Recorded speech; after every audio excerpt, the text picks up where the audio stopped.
Hey, how's it going, everyone? My name is Deathboy, and today I want to make a guide for the Legion raid Kakul Saydon in Lost Ark. I know there's plenty of guides out there on YouTube, however, I want to make my own guide because it's been highly requested. There's been a few changes back in May of 2023, and another recent change in October of 2023 regarding the vertical progression of the raid. So I will try my best to go over all the changes, and I hope the guide is easy to understand. If you enjoyed the video, please be sure to give a like, comment, or subscribe to my YouTube channel. Without further ado, let's go ahead and jump into the video. Kakul Saydon can be entered at item level 1475 and there's only one difficulty, which is normal mode. This will be a 3-part video series with this video covering Gate 3. Kakul Saydon gives materials, which is required to get the level 2 set bonus. However, as of October 2023, you will no longer be required to do this raid for vertical progression. You can hold up to item level 1540 and do Triangle instead to go from level 1 to level 3 set bonus. Before you enter Gate 3, you want to bring the correct battle items. You will bring the following: Whirlwind Grenade, Panacea, and Sacred Charm. Whirlwind Grenade is used for staggered checks that will occur in Gate 3. Panacea is used to cleanse a fire debuff that you may get throughout the fight.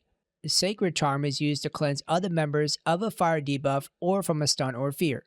If you have a lot of stagger, you can swap out Whirlwind Grenade with Dark Grenade to deal additional damage. If you feel like you do not need Panacea, you can bring Atropine instead to deal additional damage.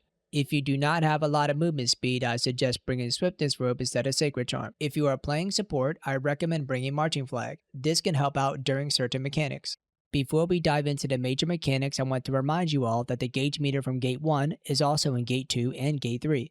I will not discuss gauge management in this video, but you can refer back to my Gate 1 guide if you need a reminder on how gauge works. There is a special gimmick in Clown Gate 3 called Mario. It is a minigame you have to complete. However, in order to enter this minigame, you must turn into a clown, which requires full gauge. When you are inside the Mario minigame, you must kill 3 balls of the same color and lead the minigame within 1 minute. When you enter the minigame, a random player outside will have an icon above their head. The color of this icon is the color you have to kill. Raid members can type the color in chat, or you can look at the color of the buff beneath the raid member's name. When you kill a ball of any color, you will get a debuff of that color above your mana bar. Every time you kill a ball of the same color, the debuff will stack. If you kill one color, then kill a different color, you'll be stunned for a few seconds. You will only have access to 2 abilities inside the Mario minigame, a hammer and a jump. The keybind to move within the Mario minigame is the left and right arrow key. During each Mario minigame, you may see bombs on the ground, bombs flying across your screen, balls that go up and down, a flame tower, or mobs inside the minigame. You can only kill the mobs using the hammer ability or jump over them. Each minigame is a bit different and there are 4 minigames in total and will always happen in order from Mario 1 to Mario 4. After you complete a Mario minigame, you cannot do another for the entire fight. If you fail to turn into a clown and go inside the Mario minigame portal, it will be a raid wipe. If you fail to lead the minigame within 1 minute, you will die. If you fail to kill 3 balls of the correct color, the member with the colored icon will die. You can practice each Mario and Trixian as long as you like, and I highly recommend doing so. A few moments after entering Gate 3, the boss will spawn 2 balls on the ground that have a large AoE. Standing in this AoE will increase your gauge. The 2 members that called Mario 1 and Mario 2 should stand in this AoE until the gauge is 60% full or when it is red. This will be useful when you need to turn into a clown for Mario 1 or Mario 2. Remember that when your meter is red, you will have red dots surrounding your character that will eventually turn into lines that shoot out in a cross pattern. You should move away so that you do not spread unnecessary gauge. After getting the required gauge, someone needs to kill the 2 balls. If you do not kill these balls, they will eventually explode, doing damage and increasing gauge. Whenever a Mario mechanic occurs, you will know because the boss will stand still with a large circle in the middle of the map. A flame tower will also spawn and jump to the closest member. You need to utilize this flame tower to fill up your gauge and turn into a clown so that you can enter the Mario portal and complete the minigame. You should be on the edge of the flame and move with the flame to consistently fill gauge. Other members should be careful to not kill the tower until after the member has turned into a clown. Another way of filling up your gauge is through normal attacks that the boss performs. You should not rely on this because it's not as consistent as the flame tower. The first mechanic is Mario 1 and occurs at 155 HP lines or below. As I stated before, a large circle will appear in the middle of the map. If you stand on the circle when it is red and you are not a clown, you could instantly die. When the circle is red, that means the circle is open for the player who is a clown to enter the minigame. Do not stand in the middle if it is not your turn to do the minigame. When the member enters the minigame, a random player will get an icon above their head. Type the color of this icon in chat so that the player inside the minigame knows what color to kill. After a few moments on the outside, the boss will stand still, then roll down the curtains and you will be teleported to the right side of the map. This is called the Mario 1 stagger. A player will be trapped inside the Iron Maiden and the other 2 members will need to get to the other side of the map where the boss is located and complete a stagger check. Mario 1 stagger will consist of saws that you have to dodge. If you get hit by these saws, you will immediately die.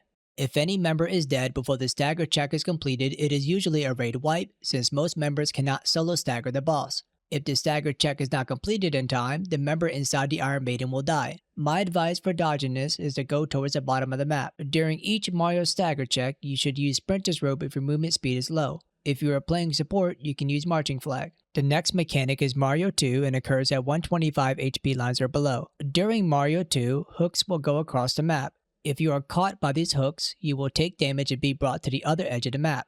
If you are Mario 2 and are trying to get Gage from the flame tower, it is essential that you dodge. If you don't, it may result in a raid wipe because you may not get full Gage in time. For Mario 2 stagger, you must dodge the hooks that are going from left to right or from top to bottom. If you get caught, it may result in a raid wipe because you may not get to the other side in time to complete the stagger check. The next major mechanic is Showtime and happens at 90 HP lines or below. Whenever the boss is at 90 HP lines or below, the boss will take reduced damage until after the Showtime mechanic is finished. If you are playing support, save your damage buffs until after the Showtime mechanic. After Mario 2, Showtime will occur at 90 HP lines or below. All raid members should go south or 6 o'clock. A cutscene will occur. After this cutscene, 2 random raid members will get an icon above their head. This icon means that a fire will spawn below your feet. I advise dropping this fire towards the edge of the map. The boss will shoot bullets while rotating, paired with yellow telegraphs. Getting hit by the yellow telegraphs will deal damage and increase gauge. The boss will then target a random player with a yellow cone telegraph.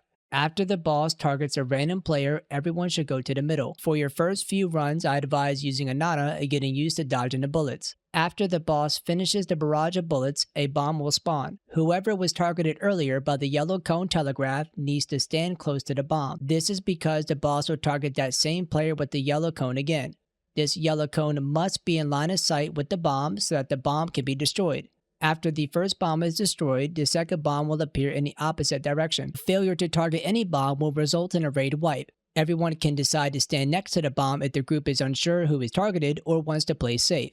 After destroying both bombs, a few yellow telegraphs will occur that will be outside or inside safe. This is a good time for Mario 3 and Mario 4 members to stand in the yellow telegraph to get sufficient gauge if gauge is not red. After the final barrage of yellow telegraphs, everyone should gather at 6 o'clock or go to your ×3 position. The decision is yours. 4 large circles will appear from the middle and 1 will follow each raid member. If you get hit by the circle, you will die. Move as a group or spread apart and do not get hit. This is a good time to use Sprinter's Rope or Marching Flag if everyone is together. Once Showtime is done, the boss will appear in the middle of the map.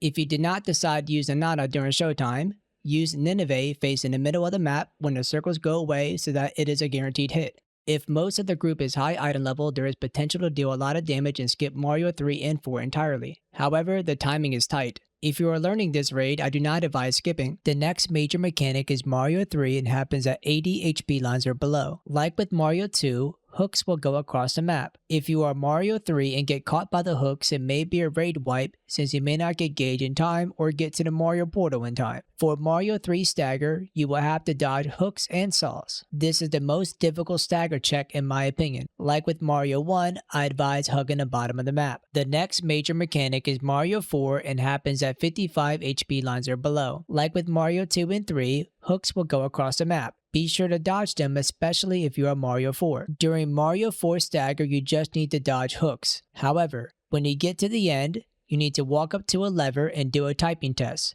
Once you are done, press G on the lever to pull the lever. The levers are located towards the top and bottom on the left side. You cannot do sufficient stagger until both players pull the lever. The last major mechanic is bingo and occurs when the boss is at 0 HP lines. The game will trick you into thinking that the raid is complete, but Saydon will appear and smash the screen. All players will then be teleported to a separate room. The goal of this last phase is to form a bingo after the third bomb placement. When the phase starts, 2 random tiles will be white. Throughout the fight, a random player will get a bomb above their head. When this bomb icon goes away, it will drop on the ground wherever the player is standing. When you place a bomb on a tile, it will cause the tile to turn white as well as the 4 closest tiles in a cross pattern. If you drop a bomb next to white tiles, it will cause that white tile to revert back to a clean tile. When 5 white tiles are in a single line or diagonal, it will form a bingo, and those 5 white tiles will then turn into red tiles. If you stand on a white or red tile, it will increase gauge. If you have the bomb icon above your head and stand on a white or red tile, it will increase gauge and trigger a spacebar test. A hammer may appear, covering up a row of tiles shown by a red telegraph. If you get hit by the hammer, you will die. After the 3rd bomb placement, the boss will teleport to the top of the map and a fake stagger bar will appear below the boss. This stagger bar is a gimmick and should be ignored. The boss will attempt to do a raid wipe attack. If you form a bingo on the 3rd bomb placement, he will take damage instead. If you do not form a bingo on the 3rd bomb placement, you should use a nana to prevent the raid wipe. The boss will repeat this pattern of spawning 3 bombs and teleporting to the top of the map until he is dead. You can always go to the Max Roll website and use the bingo tool so that you know where to go. When using the website, you need to select the 2 white tiles that were shown at the start. The website will then show you 3 possible locations to place the first bomb. After you place a bomb on a tile, go back to the website and click on that same tile so that you know where to go next. And that will conclude the guide for Kakul Saydon Gate 3. I only went over the major mechanics because I do not want this video to be drawn out. I will leave a link below that includes notable attacks for Gate 3. If you enjoyed this video, please be sure to give it a like and subscribe to my YouTube channel if you want to see more guides in the future. The next guide I will make is for Triangle. If you want to see me live, check out my Twitch channel at twitch.tv/deathboy523. I live stream nearly every day. As always, I hope you have a great time raiding in Lost Ark. Peace.